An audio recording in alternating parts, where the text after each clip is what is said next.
Good morning, everybody. 1 Thessalonians chapter 4, verse 11 and 12.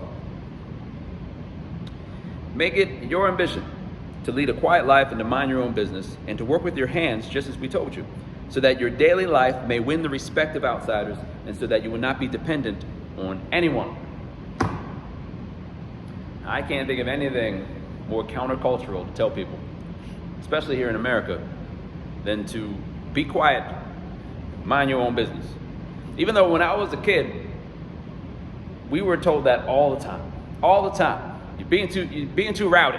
Be quiet, and don't worry about what those people are doing. Mind your own business. Mind your business. What we were told all the time. But today, not so much. I mean, that's like just what we do. It's the air we breathe, man. We get on social media, you peek out what other people are doing. You get gossipy, right? You love the troll. That's just part of our culture today. Very countercultural. Be quiet. Mind your own business.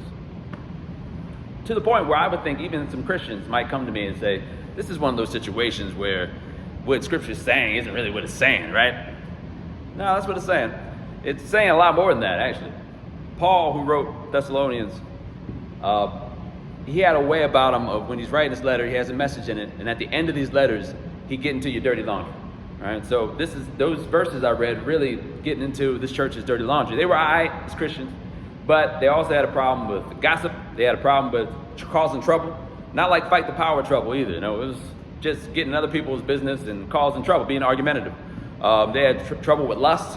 That's talked about in a few verses before that. They were gossipies. There's a lot of issues that they had. And Paul's getting into that. Even though it's specific to them, you know, all Scripture we can find God's truth out of for all of us in any time period, right? And I think that what really hits home for me is that verse about our daily lives should win the respect of outsiders. Now, I love to remind people, because I think it's important, that we shouldn't care about what other people are thinking. We just focus on what God's called us to do. Right? I think that's important. We focus on how God views you. It's more important than how anybody else's opinion about you. Focus on what God's called you to do. And that's kind of the spirit of it, right? Be quiet, mind your business. At the same time, we should care about how the gospel is viewed in our lives. We should care about how God is glorified in our lives. That doesn't mean we're going to be perfect, because we're not. We should be solid witnesses, not necessarily perfect witnesses, right? But like even in our sin, even in our mistakes, as all kinds of calamity may befall us in our lives, you know, just living life, we should be able to step back. People should be able to see God glorified in our lives, right? There shouldn't be anything that people can poke at us of how we're living on a day-to-day life.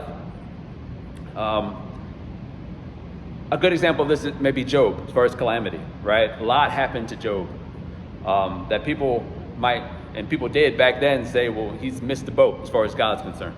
But if you step back and look at Job's life in its entirety, God's glorified, right? David as well, he sinned a lot. But if you step back and look at David's life, you see someone who did have a heart after God, and you see how God is glorified in all these different seasons of his life, even within his mistakes and his sin, God turning things around and glory going to him, right? And that's how we should be. Versus if we're living a daily life of being gossipy and being lustful and causing all the wrong kinds of trouble, then that's going to be a problem. That's not going to glorify God, right? So be mindful of all that, because as creepy as this sounds, people are watching you.